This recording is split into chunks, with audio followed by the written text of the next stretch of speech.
Hello, BookTube. I'm continuing on with my 2023 library tour of all the physical print and paper books that I have in this year. We're moving on to another shelf here. I'm not at the point yet where I need to move the camera. And we have one transverse book. We haven't had many of those. Sometimes there's room enough on the top of a shelf to put a book up on top there. And this is a paperback, Myths of the Norsemen by Roger Lancel Green, who was a myth reteller in the space, that we saw with Bullfinch and that we will see with Edith Hamilton. He was a myth reteller, and his myth retellings are wonderful.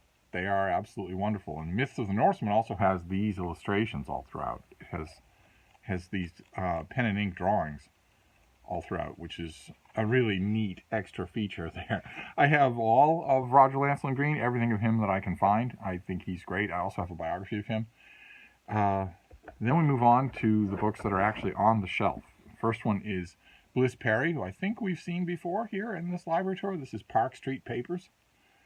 And this is not one of his literary studies or New England history studies. This is rather a volume about his years as editor of the Atlantic Monthly, which used to reside in Boston.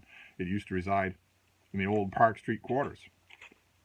I think this book gives me a picture of number 4 Park Street. No?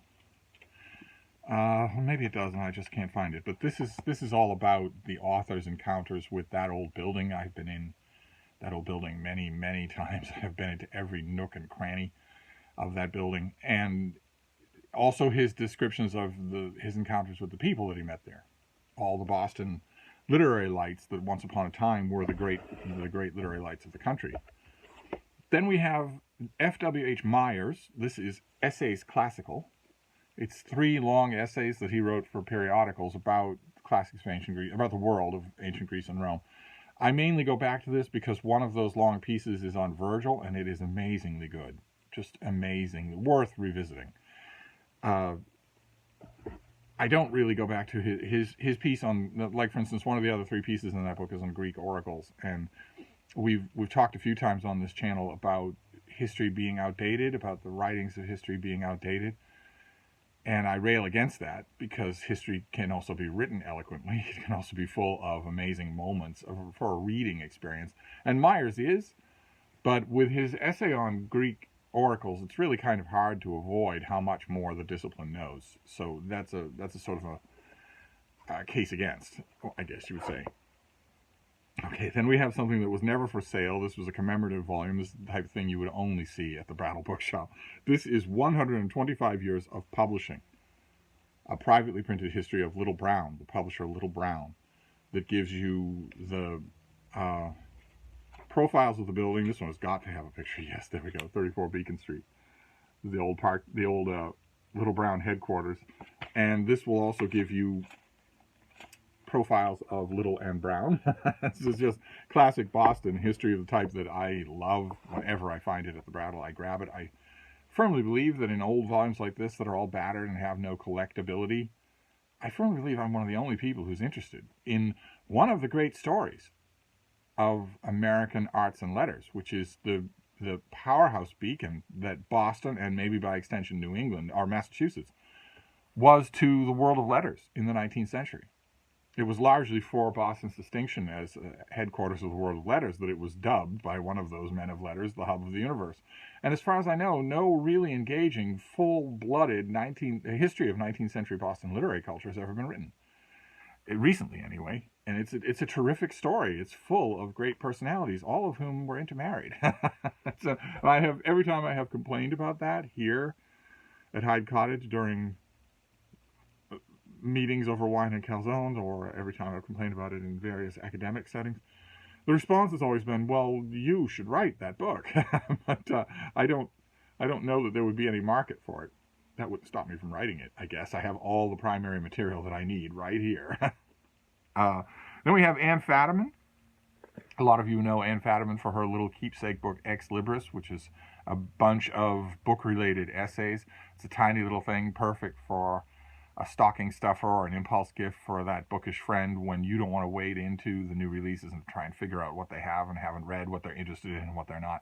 There's a booming little market for books like that if they're done well, because they will be perennial sellers. And Amphetamine her publisher packaged a few of her books that way, and this is one of them. This is Rereadings.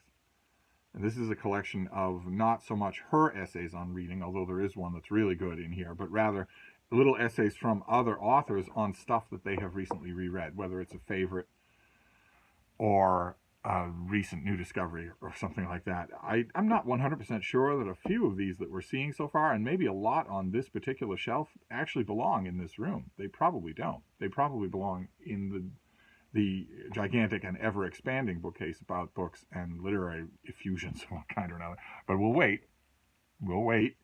And I will address all of that when the library tour is over. That is one of the great things about library tours, is that they really help you to see your collection. You see it with fresh eyes, and you can then assess it.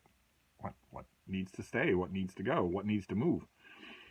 Okay, this next one is a little hardcover. This is Good and Properly Gone. This is from 1942. It's by Cornelia Skinner and Emily Kimbrough, and it's called Our Hearts Were Young and Gay. This was, once upon a time, a mega bestseller, hugely, hugely popular.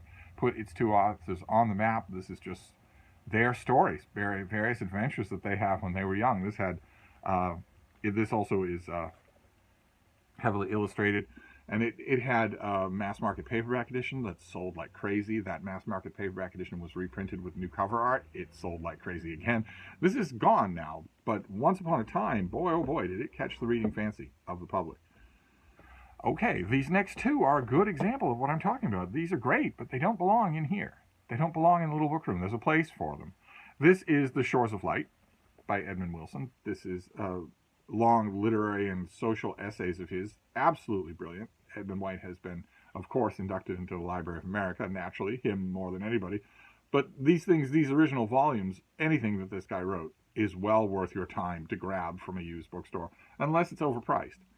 A lot of bookstores out in the bear-haunted provinces will find an old Edmund Wilson book and put $10 in price tag and pencil on it. Utter highway robbery. Pay $1 for it, but definitely get them. And I have The Shores of Light and The Bit Between My Teeth. And even when I agree or disagree with this author, I still love reading him. I disagree with him on a lot. But these two volumes, I mean, they're pretty together, but they don't belong in here. And I'm sure that there's Edmund Wilson elsewhere in this room that really could stand to go on the renovated Books About Books bookcase. Then we have, this was a find. I was not expecting this at all. Let me get you the frontispiece here. This is by Helen Winslow. I got this in 2016, so I might have gotten it before we were talking to each other. And it is Little Journeys in Literature. And it's heavily illustrated. On the other side of the onion skin is Julia Ward Howe, late in her life. And I thought that this would be a history of American letters. That's sort of a programmatic tour of American letters. But I was dead wrong, as you can see. It's about literary Boston. This came out in well, somebody pulled out a page here. This might not tell me when it came out. This came out in 1902. And so it's, a century old. Otherwise, it would stand pretty well. As the kind of book that I was just talking about, the only problem being that the author didn't think that she needed to explain who most of the people in her pages were, and they are, most of them, completely forgotten. Now, what a book, though, and how enjoyable to read. It shows me, that if there were such a book, I mean, a pretty good hack writer has already written a book recently, in the last 30, 40 years, called The Hub. But you can't copyright a title, so it might be great to do another one, this time at 900 pages, all about the literary life of 19th century Boston and the Boston area. So out to Salem, out to the Cape. This does a real good job along those lines. It would be a cornerstone of such a book. Okay, then we have a work of history. This is Robert Means Lawrence. This came out in 1922. The cover isn't much to look at. Let me get you the front page here with its onion skin. This is Old Park Street and its vicinity. And it has one of these onion skin protectors, and then you get an old period painting of what something like the area used to be. You can see the gold-leafed dome of the State House there. This is looking towards Boston, but this is Park Street. Those of you who maybe aren't familiar with your Boston topography, Park Street used to be the absolute beating heart of downtown Boston. That was where everything happened. That was where the headquarters of everything was. That was where all the smart people went to eat oysters or crash their cars or buy books or buy used books. I don't think anybody would bother to write a history of Park Street today. Closest that you would come, the Boston historian Douglas Shantucci started a book on Copley Square, which is a brisk walk from Park Street, from the Park Street environment. Had a lot of other historical things happen in it. That also would be a fun book, a history of Park Street, with this thing as a kind of cornerstone. Okay, then we have, this is a terrific book. We have, this is a name that's come up already. This is Arthur Tarbell. This is I Retire to Cape Cod. We saw him doing an anthology of Cape Cod folklore and urban legends and stories and whatnot. This is the story of him going to Cape Cod and deciding to live there. But this was done in the 1940s, I believe. 1944. It was a very different Cape Cod than what you might think of now. It was far more rustified. It was far more of a country retreat. It wasn't anywhere near as easily accessible to Boston as it is now. So if you retired to Cape Cod, you were retiring probably to a working farmhouse with an outhouse and a water pump, and you were going to be self-sufficient a lot of the time. We're going to be getting, in the course of this library tour, to a great book that commemorizes that Cape Cod. But this does as well. Tarbell is fantastic.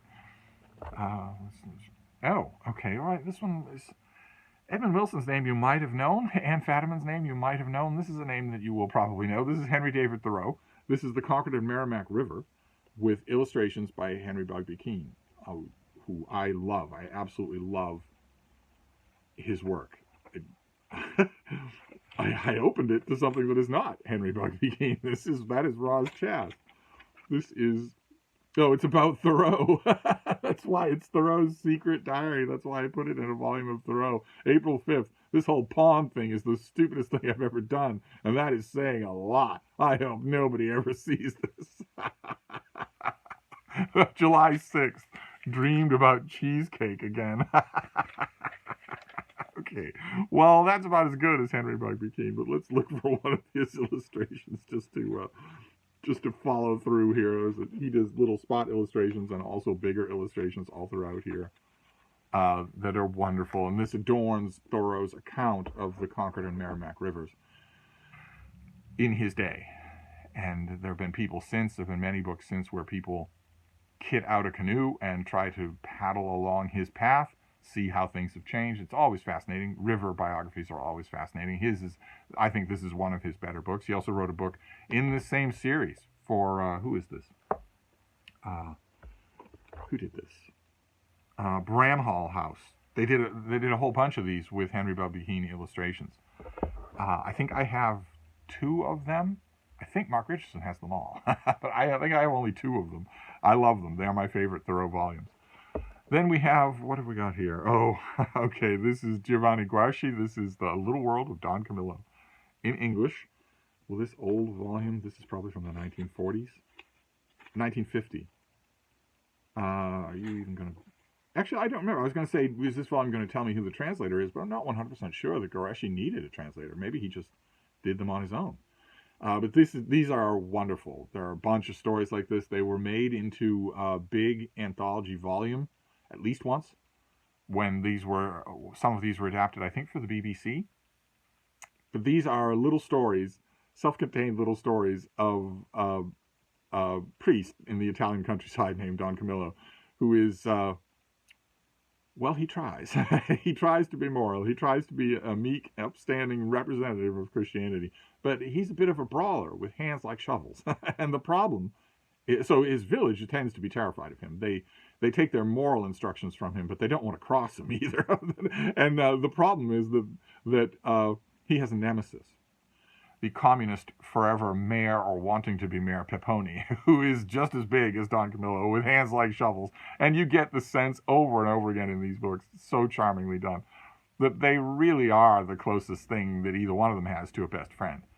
It's just they're constantly scheming and sometimes physically fighting against each other. And the moral chorus off to one side, commenting on everything Don Camillo does, is Jesus Christ, who speaks from the church crucifix and admonishes Don Camillo. And when that happens, when Jesus admonishes him for, well, that wasn't very Christian of you, Don Camillo is always extremely penitent. He might not, he might still be mischievous. He might still say, well, you're right, but, but he never takes an attitude with his Lord and Savior. These stories are wonderful, just wonderful.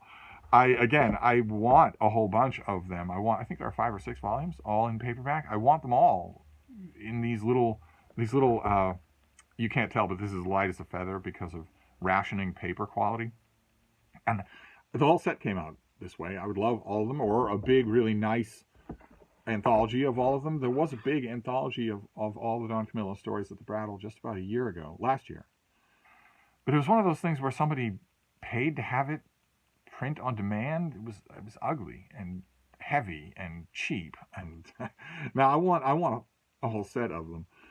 Then oh, okay, all right. We have another Myers, but this is not F.W.H. Myers. This is B.R. Myers. This is a Reader's Manifesto, which grew out of an essay in the Atlantic Monthly in the very beginning of the 21st century, when B.R. Myers railed against the current literary fads and the frauds that uphold them, and the pretentious posers that claim to like them, in acid-dipped, hilarious, thorough, demolishing prose. This is a demolition of a whole field worth of literary sacred cows. I loved that Atlantic Monthly article. I got a lot of questions from people wondering whether or not I was B.R. Myers, but I am not. And then this book came out. I grabbed it right away. I don't know what you would make of it now. I doubt that it could get reprinted now, but because there's not only incredibly deep personal insults. If you don't like the writers that I like, you are a racist. And you always have been. The deepest personal insult imaginable, I'm just going to toss it off. If you don't agree with my opinion about this subject or that subject, that's what I'm going to say about you. And I'm not just going to say it to your face. I'm going to publicize it. I'm going to try to blacken your name.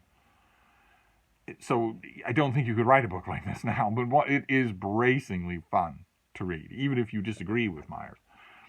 Okay. All right, this is Volker Kriegel. This is The Truth About Dogs. A cute little book on the truth about dogs. There's no text. Instead, it's just cartoons. And every cartoon has a little subscription there. This one is Dogs Are Unfair. I opened this just at random. Here you are. There's a whole bunch of people waiting in line at customs, and a police drug-sniffing dog is pointing at the hippie. That outfit is a hippie. Once upon a time, that's what we called SJWs. was hippies, and they all dressed like that.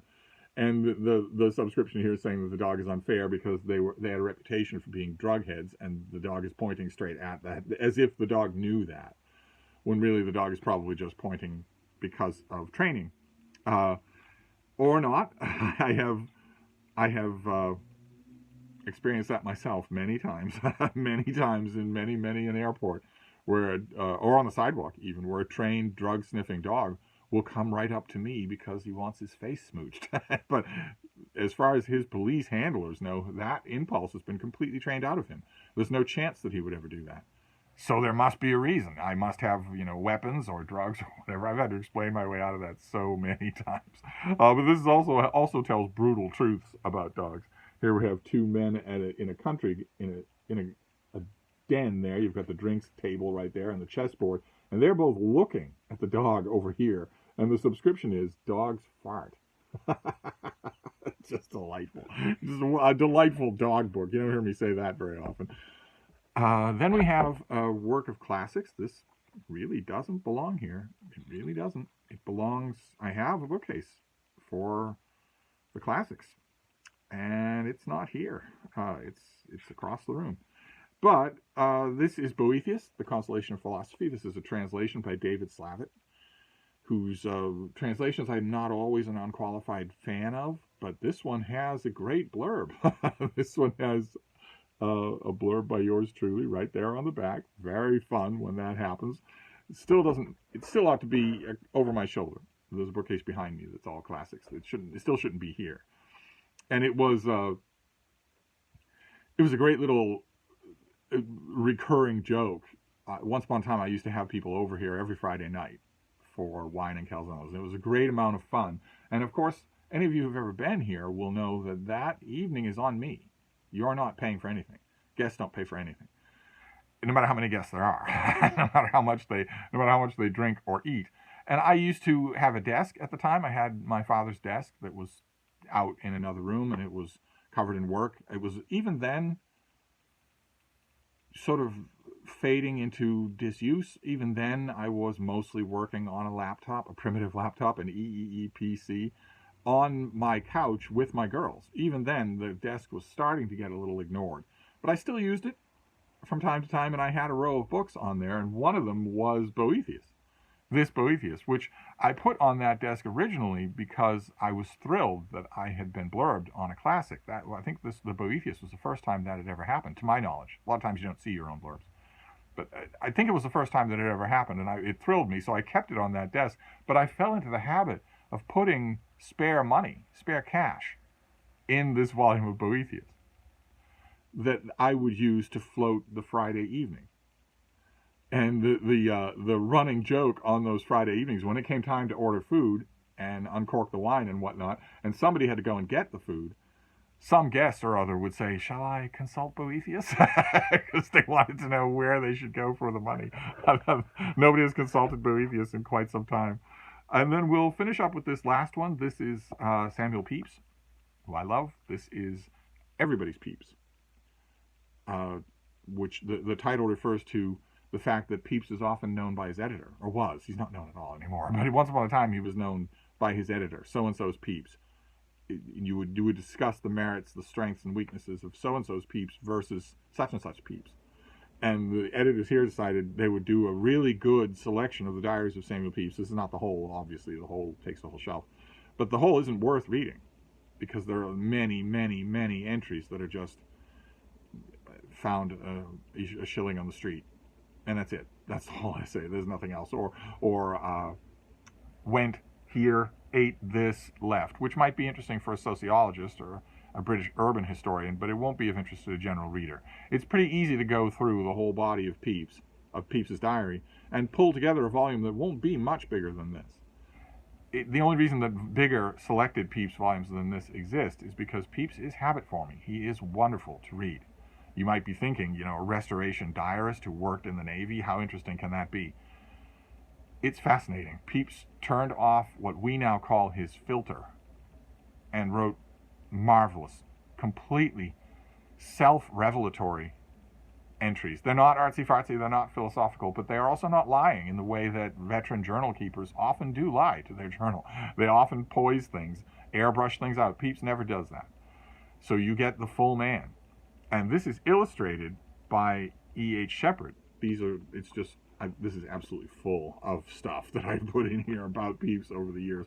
But you get these great illustrations all throughout the book, ending very heart-touchingly with the very end of the diary when Pepys decides that he has to stop keeping his diary. He is fearing. Keep in mind, this was being done late at night, by one candle, 2 candles maybe. And he started to fear that the effort of concentrating on his diary was robbing him of his eyesight. And he didn't want that to happen. So he decided to stop keeping his journal. And he says in that final episode that it feels like he's seeing his own self into the grave. It was deeply heartbreaking to do. He didn't lose his eyesight, and he did go back. He did resume keeping a kind of journal, but it wasn't. The spell was broken. It was a public document. It wasn't anything like this.